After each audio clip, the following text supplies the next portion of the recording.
অন্যের জন্য শুভ কামনা করলে এটা ফিরে নিজের দিকে আসে, এটা খেয়াল রাখেন। এটা একটা লাইফ হ্যাকস শেয়ার করতেছি, আজীবন কাজে লাগবে। অন্যের জন্য যেটাই ভালো কামনা করবেন এটা ঘুরে আপনার দিকে আসবে। অনেকে বলে হুজুর ওর জন্য দোয়া করে আমার কি লাভ? নিজের জন্য আল্লাহ আমারে মাফ করে দাও, আল্লাহ আমারে সমৃদ্ধি দাও, আল্লাহ আমার বেতন বাড়াও, আল্লাহ আমার ব্যবসায় বরকত দাও, আল্লাহ আমার ছেলেরা হাফেজ বানাও, আল্লাহ আমার বউ, আল্লাহ আমার মেয়ে, আল্লাহ আমার আমার আমার সব আমার ভালো আপনি চাচ্ছেন নিজের জন্য, অন্যদের জন্যও চান। আল্লাহ আমার সব ভাইদেরকে মাফ করো, আল্লাহ আল্লাহ আমার গোটা মুসলিম উম্মাকে তুমি বরকত দাও, কল্যাণ দাও, নেতৃত্বে আসার তৌফিক দাও, আল্লাহ সবাইকে সুস্বাস্থ্য দাও। এটা ফিরে আপনার দিকে আসবে।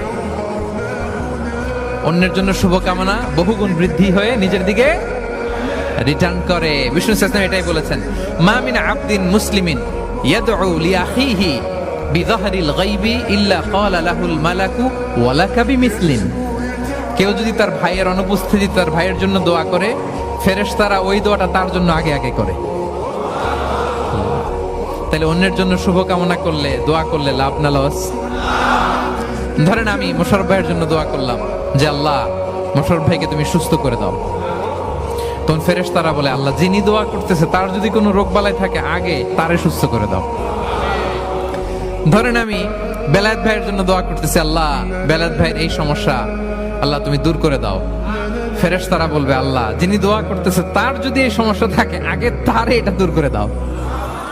ধরেন আমি দোয়া করলাম আল্লাহ আমার এই ভাই, আল্লাহ সে গরিব, তার অর্থের বড্ড অভাব, দারিদ্রতা, আল্লাহ তুমি আমার ভাইয়ের দারিদ্রতা দূর করো।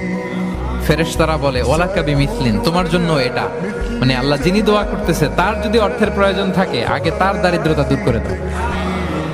তাহলে বলেন তো অন্যের জন্য দোয়া করলে লাভ না লস? অন্যের জন্য ভালো দোয়া করলে এটা নিজের দিকে আসে। কিসের দিকে আসে?